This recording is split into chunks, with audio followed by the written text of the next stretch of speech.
बिस्मिल्लाहिर्रहमानिर्रहीम। हर जॉब एक बिज़नेस होती है और जब भी जो कॉम्पिटेंट लोग होते हैं वो अपनी उस जॉब से एक सफिशेंट एक्सपीरियंस हासिल कर लेते हैं, या जब वो समझते हैं कि अभी हम इतने स्किलफुल हैं कि हम इस एक्सपीरियंस को यूज़ करते हुए इसको बिज़नेस में कन्वर्ट कर सकते हैं, तो वो उसको बिज़नेस में कन्वर्ट कर लेते हैं। इस सिलसिले में हम ऑलरेडी एक पीछे वीडियो कर चुके हैं कि प्रोक्योरमेंट और सप्लाई चेन वाले लोग किस तरह से अपनी प्रोक्योरमेंट जॉब को बिज़नेस में कन्वर्ट कर सकते हैं। अब भी ये एक क्वेश्चन है शेख हारिस साहब का, ये कहते हैं कि जी मैं अकाउंटेंट हूँ, तो अकाउंटेंट किस तरह से अपनी जॉब को या अपने अकाउंट्स के एक्सपीरियंस को बिज़नेस में कन्वर्ट कर सकता है। तो जैसे बताया कि हर जॉब एक बिज़नेस है।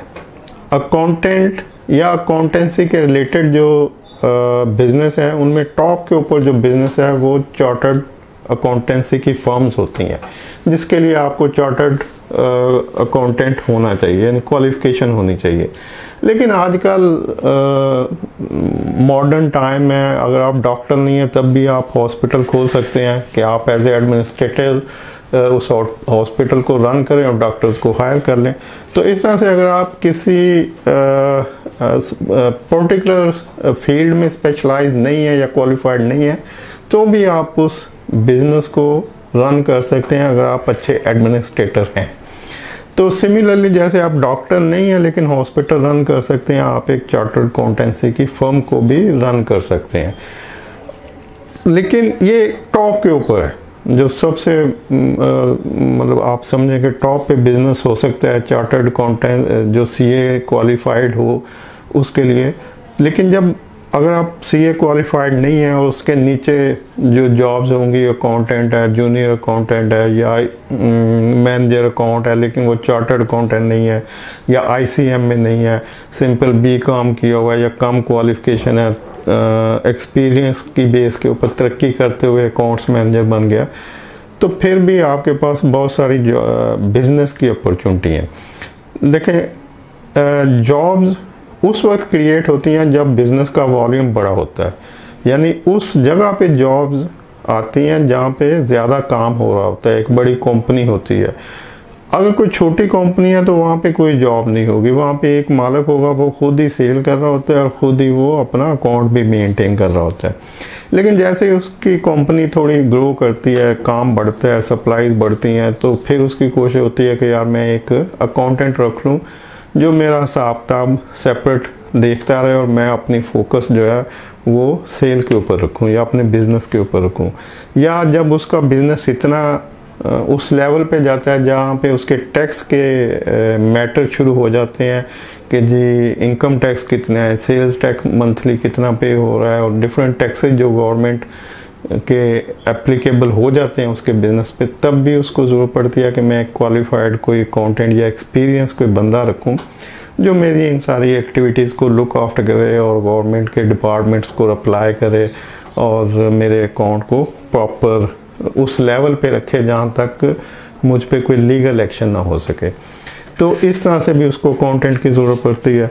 तो अब जॉब क्रिएट होगी जब किसी का बिज़नेस बढ़ेगा, लेकिन अगर उसका बिज़नेस उस लेवल पे नहीं बढ़ता कि जहाँ पे वो समझे कि मुझे अकाउंटेंट की ज़रूरत है, तो भी उसको अकाउंटेंट की ज़रूरत होती है, लेकिन वो रखेगा नहीं क्योंकि उसको एक फुल टाइम अकाउंटेंट की ज़रूरत नहीं होती। तो ऐसे जगहों पे लोग पार्ट टाइम अकाउंटेंट रख लेते हैं। बहुत सारे रिटायर्ड लोग जो हैं इस तरह की जॉब्स करते हैं, जो इसको आप कंसल्टेंसी का बिज़नेस भी कह सकते हैं कि वो डिफरेंट छोटी शॉप से मुराद है कि बिज़नेस उनका बड़ा होता है लेकिन बुक्स में उनके जो ऑन रिकॉर्ड बिज़नेस होता है वो छोटा होता है। इसको मैं इस तरह से समझाता हूँ कि मार्केट में दो तरह के बिज़नेस चल रहे होते हैं। उसको वो कहते हैं कि एक कच्चे का बिज़नेस है, एक पक्के का बिज़नेस है। यानी कच्चे का बिज़नेस जो गवर्नमेंट की नज़रों में उसकी मतलब वो होता ही नहीं है, गवर्नमेंट की नज़रों में वो जो पक्के का बिज़नेस होता है वो उसको दिखाया जाता है। इसका मतलब इस तरह से कि दो बुक्स होती हैं, एक ऑफ रिकॉर्ड, एक on record. On record government के जो लेजर होते हैं, जो इनकम टैक्स एफबीआर को जिसका बताया जाता है कि जी हमारा बिज़नेस इतना है, और ऑफ रिकॉर्ड वो बिज़नेस होता है जो किसी को बताया ही नहीं जाता, गवर्नमेंट को शो नहीं किया जाता। ये मार्केट की कॉमन प्रैक्टिस है। इसको आप और थोड़ा क्लैरिफाई कर दूं कि जैसे अगर कोई बंदा 10 करोड़ का बिज़नेस कर रहा है तो वो कहेगा कि जी मेरा 2.5 करोड़ का मंथली बिज़नेस है और 7.5 करोड़ जो है वो छुपा लेगा, यानी 7.5 करोड़ का कच्चे का बिजनेस होगा और 2.5 करोड़ पक्के का बिजनेस होगा। जो 2.5 करोड़ पे होगा उसके ऊपर वो सारे टैक्सेस वगैरह कैलकुलेट होंगे और 7.5 करोड़ के बिजनेस को वो छुपा जाएगा कि ये तो मतलब है ही नहीं, मतलब वो उसका कोई नामो निशान ही नहीं होता। तो इस तरह से जो छोटे बिजनेस भी होते हैं वो भी होते बड़े बिजनेस हैं, लेकिन वो उसका एक पोर्शन कोई 25% के करीब शो करते हैं। तो अब वो जो 25% का पोर्शन होता है उसके लिए फिर वो एक आध एम्प्लॉय रखते हैं या पार्ट टाइम रखते हैं कि बस भाई ये इतनी सी एंट्रीज हैं तो आप शाम को किसी वक्त आओ और आके आधा घंटा 1 घंटा काम कर दिया करो, मेरे इस जो 2.5 करोड़ रुपए का बिज़नेस है मंथली, बस इसको आप मेंटेन करते रहो। बाकी का उसका बिज़नेस जो इलीगल आप कच्चे का बिज़नेस जिसे कहेंगे, ऑफ रिकॉर्ड जो बिज़नेस है वो खुद ही उसके ज़हन में होता है कि बस इतना हो रहा है। तो यहाँ पे भी जो होलसेल की मार्केट्स होती हैं, जैसे लाहौर में अगर मैं बात करूँ बरांदर रोड है, उर्दू बाज़ार है, शाह आलम मार्केट है, इस तरह की जो बड़ी होलसेल की मार्केट है तो वहाँ पर इस तरह की बहुत अपॉर्चुनिटी हैं। जो रिटायर्ड लोग होते हैं वो वहाँ पे सर्विसेज देते हैं डिफरेंट शॉप्स के ऊपर, कुछ थोड़ा टाइम, और वो उनके अकाउंट्स को मैनेज कर लेते हैं।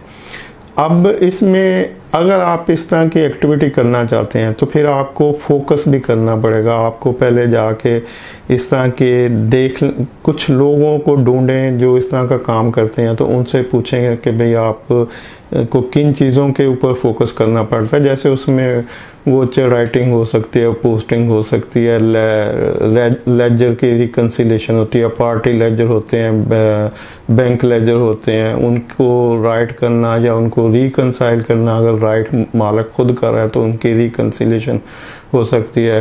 फिर प्रॉफिट एंड लॉस निकालना, फिर बैलेंस शीट बनाना, ये सारी चीज़ें चूँकि छोटा बिजनेस होता है तो बड़ी आसानी से ये चीज़ें मैनेज हो जाती हैं। और अगर किसी को प्रॉपर एक्सपीरियंस नहीं भी होता तो वो जो उनका पीछे से चलता आ रहा होता है रिकॉर्ड, उसी को देख के भी उसको मैनेज कर सकता है कि अच्छा पिछले साल की जो बैलेंस शीट थी उसमें प्रॉफिट एंड लॉस की शीट में क्या लिखा हुआ है और बैलेंस शीट पे क्या एंट्रीज हैं, कितनी अमाउंट है, तो वो प्लस माइनस उसी को करके तो अगले साल की वो चीज़ें बन जाती हैं।